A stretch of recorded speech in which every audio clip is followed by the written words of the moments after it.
Ang susunod na programa ay rated PG. Ito ay nangangailangan ng patnubay at gabay ng magulang para sa mga batang manunood.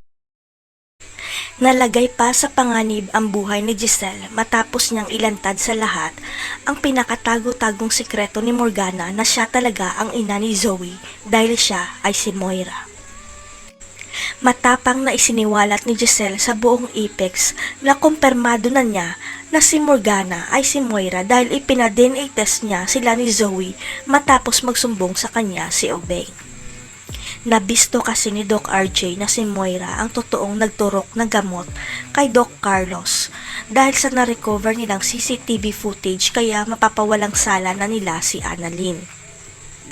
Hindi inaasahan ni Moira at Zoe na babaliktad ang kanilang mundo dahil lantad na ang sikreto nila pero may isa pang sikreto ang hindi nabubunyag, ang krimen ni Zoe. Kalat na ang balita tungkol sa mag-inang Moira at Zoe at ang pagtakas ni Carlos at makakarating rin ang balita kay Doc Lindon na nabaril si Giselle at nag-aagaw buhay. Ang hindi alam ng lahat, buhay pa si Doc Lindon dahil hindi siya ang bangkay na nahukay ng mga pulis dahil nagpanggap lang siya na patay na siya para sa kaligtasan niya.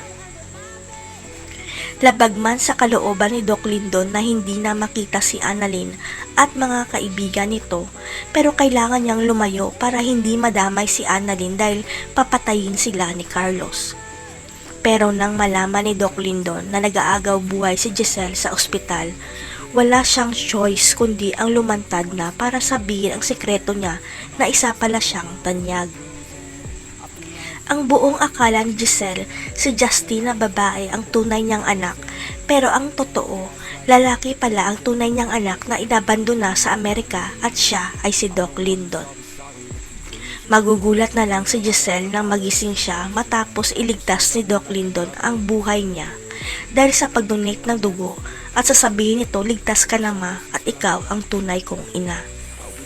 Magpapakita na kaya si Doc Lindon para maisiwalat rin ang sikreto niya? O magpapaalam pa rin si Giselle kahit inamin na sa kanya ni Lindon ang totoo? Abangan.